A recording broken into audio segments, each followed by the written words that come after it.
Okay, so now that we've gotten used to polyatomic ions, let's talk about how we can write formulas for compounds containing polyatomic ions.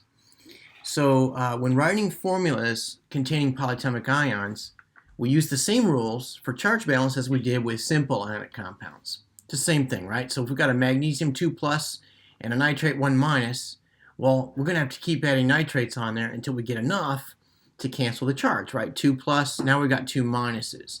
So magnesium nitrate then is going to be MgNO3 2. And importantly, we are going to use parentheses around the polyatomic ion so we know that that 2 corresponds to the entire nitrate ion. Okay, so let's do an example. Aluminum bicarbonate. So bicarbonate, we're going to look this up in our table, or maybe you've got it memorized by now. Bicarbonate is HCO3 minus, and aluminum is Al3 plus, right? So what's it going to take? What's the lowest common multiple of 3 and 1? It's 3, right? So it's going to take 3 bicarbonates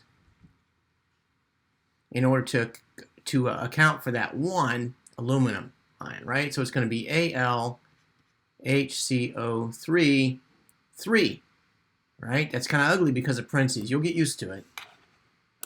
All right, now write the formula for sodium phosphate. I'm gonna encourage you to pause the video now. Go look up phosphate. Hopefully you've got it memorized by now. But if you don't, go look up phosphate and see what the rules are, and then unpause the video. Okay, so I'm going to suppose that you paused it, and I'm going to say, all right, we know sodium because it's in group 1A. It's going to be Na plus, right? And phosphate, we go and look that up, or maybe you have it memorized by now. It's PO4 3 minus. Okay, the lowest common multiple of 3 and 1. Lowest common multiple of 3 and 1 is 3, so it looks like it's going to take 3 of these, right, in order to even this out. So it's going to be Na3PO4, and that is sodium phosphate. Okay?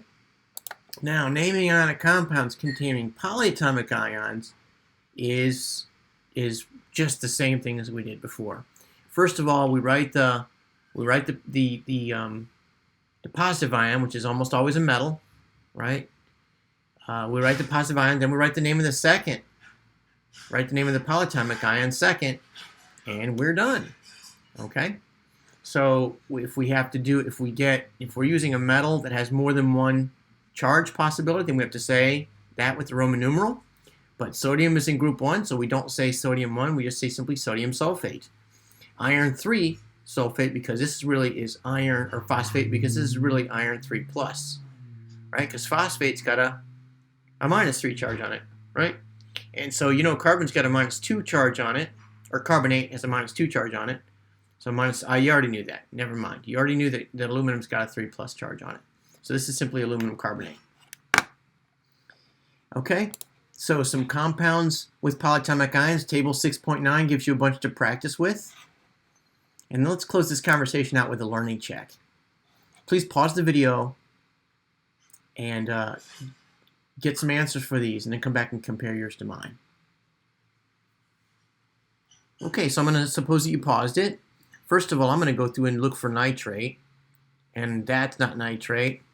There's a nitrate right there, and there's a nitrate. Okay, so that either of those could be it, but I know nitrate's got a minus 1 charge on it, and so that's going to be a minus 3 total, and aluminum's got a plus 3, so this is it. This works right here, right?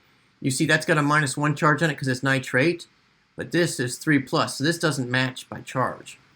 Okay, copper 2 nitrate.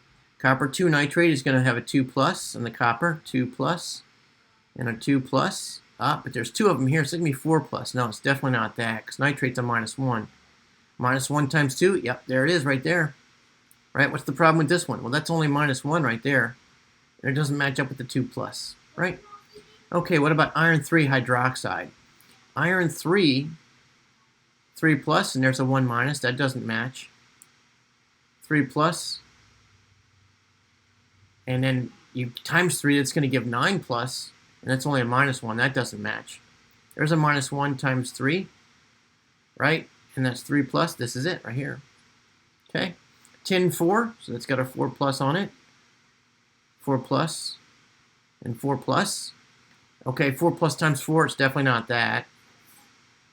That's got a minus 1 on it. It's not that either because that would only be a minus 2, right?